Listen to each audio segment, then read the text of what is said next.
সারা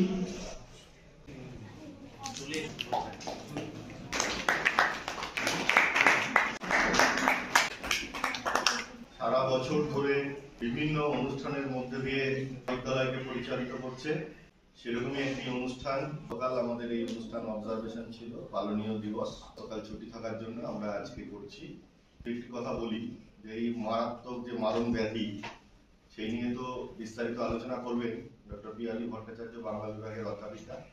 আমি একটু অন্য প্রসঙ্গে বলি। আমাদের মনে রাখতে হবে যে হেডস বা 100 সামাজিক ব্যাধির সঙ্গে নিয়ে আমাদের জীবনকে এগিয়ে নিয়ে চলছে। মহাবিদ্যালয়ের পক্ষ থেকে বা সরকারের পক্ষ থেকে বা শিক্ষা বিভাগের পক্ষ থেকে যে বিষয়গুলো বিনামূল্যে আমরা ছাত্রছাত্রীদের সহযোগিতার জন্য বা উপকারের জন্য আমরা হাত বাড়িয়ে দিচ্ছি, ছাত্রছাত্রীরা সেটাকে গ্রহণ করতে সমর্থ হচ্ছে না। যে এনএসএস ইউনিটের মেম্বার হওয়ার জন্য বিভিন্ন শিক্ষা প্রতিষ্ঠানে প্রতিযোগিতা চলে, আমার এখানে সেই প্রতিষ্ঠানের একটা কথা আছে, বিনামূল্যে কোনো কিছু কেউ কিছু পেয়ে যদি যায় বা বিনা পরিশ্রমে, তবে তার মূল্য থাকে না। একটি ছোট্ট উদাহরণ দিই। আমাদের এখানে এবিসি আইডি প্রত্যেকটা ছাত্রছাত্রীকে করতেই হবে, নাহলে পরীক্ষায় বসতে পারবে না। আমরা এর আগের যে একটা অনুষ্ঠান হয়েছিল সেই অনুষ্ঠানে আমরা সেটাকে ঘোষণা করেছিলাম। ওখানে এবিসি আইডি নিয়ে বিস্তারিত আলোচনা হয়েছে। স্যার ম্যাডামরা বলেছেন যে কিভাবে তোমরা পদক্ষেপ নিলে এবিসি আইডি করতে পারবে। যদি তোমরা না পারো তাহলে কলেজের এখানে শিক্ষক শিক্ষিকারা আছে, তোমাদের নিজস্ব মোবাইলে দেখিয়ে দেবে, নিজেরা আমাদের এখানে কম্পিউটার সেট ওপেন করা আছে, সেইখান থেকে করে দেবে। অনুষ্ঠান শেষ হতে পারেনি, একজন বাইরের দোকান থেকে এবিসি আইডি করে নিয়ে আসে।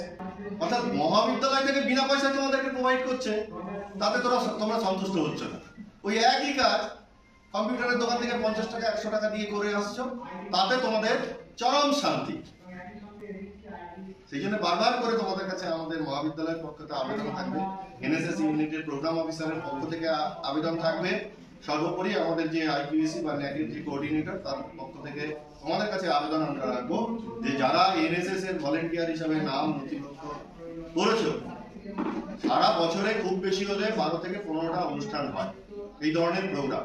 তোমরা সেই প্রোগ্রামগুলো যথাযথ বিজ্ঞপ্তি বা নোটিফিকেশন হলে তোমরা সেই নোটিফিকেশনের ডাকে সাড়া দিয়ে একটা দিন কলেজে আসবে এবং সেই অনুষ্ঠানটাকে সফল করে তোলার দায়িত্ব নেবে।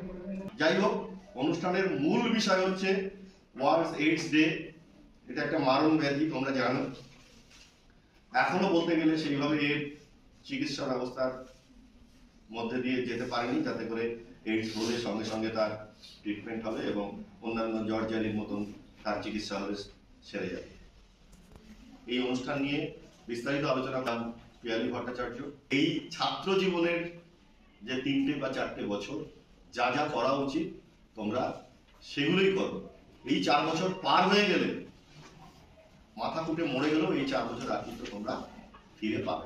যদি তোমাদের কোনো সমস্যা থাকে, কোনো কিছু প্রয়োজন থাকে, সেইগুলো নিয়ে আমাদের অধ্যাপক অধ্যাপিকা বা শিক্ষাকর্মী যারা আছে, সর্বোপরি আমি আছি, যা সিনিয়র দাদারা দিদিরা আছে, তোমাদের সমস্যা নিয়ে আসো।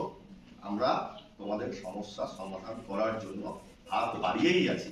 শুধুমাত্র তোমরা সেই হাতটা নিজের মনে করে ধরো, তোমাদের সমস্যা থেকে আমরা উত্তরণ ঘটাবই, এটা আমাদের অঙ্গীকার। সকলকে আরো একবার অভিনন্দন, শুভেচ্ছা। এই অনুষ্ঠান সফল হোক, এই কামনা। আজকে এইডস নিয়ে আলোচনা হবে, ম্যাডাম তোমাদের সামনে বলবেন। আমরা এই বিষয়ে যত আলোচনা হবে আমরা জানবো, আমরা সচেতন হব। অনুষ্ঠান ইতিমধ্যে অনেকটি সময় পেরিয়ে গেছে, আমি আর দীর্ঘায়িত করছি না। আজকের অনুষ্ঠান সফল হোক, তোমরা মন দিয়ে শোনো, তোমরা সমৃদ্ধ হবে নিশ্চয়ই। আর শুধু এনএসএস ইউনিট নয়, আরো অনেক ইউনিট আছে যেখানে তোমাদের সক্রিয় অংশগ্রহণ আছে। তোমরা না এলে আমরা বড় করে কিছু ভাবতে পারছি না। মহাবিদ্যালয়ে যারা সিনিয়র দাদা দিদি আছেন তারা তোমাদের জন্য গ্রুপ করছেন, সেই গ্রুপে সমস্ত তথ্য সরবরাহ করা হচ্ছে। মহাবিদ্যালয় থেকে আমরা তোমাদের সমস্ত তথ্য দিচ্ছি, জানাচ্ছি। আসো, ক্লাসগুলো করো এবং আজকের অনুষ্ঠান সফল হোক, এই আশা রাখছি। মহাশয় মঞ্চে উপস্থিত আছেন, আজকের যে প্রোগ্রাম কিভাবে হয় এর সংক্রমণ, কিভাবে আক্রান্ত হয় ব্যক্তি? যৌন সংসর্গের মধ্য দিয়ে। তোমরা এখন যথেষ্ট বড় হয়েছো, এই কথাগুলো আমি নির্দ্বিধায় বলতে পারি, কারণ আমি আমার ছেলেকে এই কথাগুলো বলি। আমার ছেলে গ্রাজুয়েশন করছে, আমি এই কথাগুলো বলতে পারি। তোমরা প্রত্যেকেই আমার সন্তান সম। একাধিক সম্পর্কের সঙ্গে লিপ্ত হলে তার মধ্যে কে ওই ভাইরাসকে বহন করছে আমরা জানি না, কিংবা মা সে যদি সেই ভাইরাসকে বহন করে, সন্তানকে দুগ্ধ প্রদানের মধ্য দিয়েও সেই ভাইরাসের সংক্রমণ ঘটে যাবে। কি ভয়ানক ব্যাপার! এমনি এমনি কিন্তু ওই হাঁচি, কাশি, গলা ব্যথা, জ্বর, জারি, আশেপাশে থাকা, গায়ে গায়ে ছোঁয়া, এগুলোতে হয় না, হয় তরলের মধ্য দিয়ে।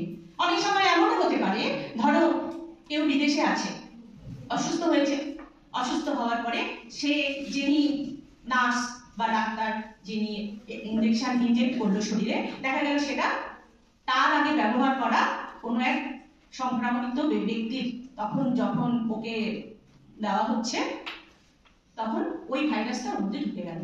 এবার ও যখন বাড়িতে এলো, পরিবার তাকে গ্রহণ করছে না, সমাজ তাকে গ্রহণ করছে না, তাকে এক ঘরে করে রেখে দিল। যতটা না তার শারীরিক সমস্যা হবে, তার থেকে মানসিক সমস্যাতেও সে শেষ হয়ে যাবে। ফলত কতটা সচেতন থাকতে হয় আমাদেরকে প্রতি মুহূর্তে।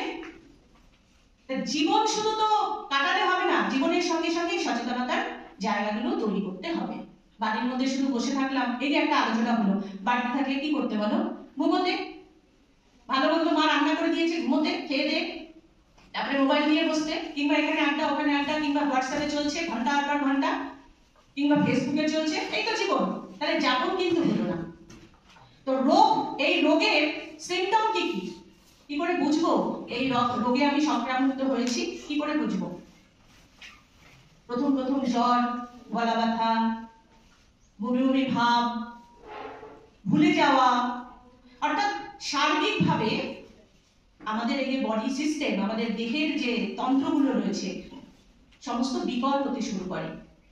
প্রথম কিন্তু টেস্ট করলেও বোঝা যায় না, এক সপ্তাহ 2 সপ্তাহ কিছু বোঝা যায় না, টেস্ট করার পরে তার রিপোর্ট ঠিকঠাক আসে না।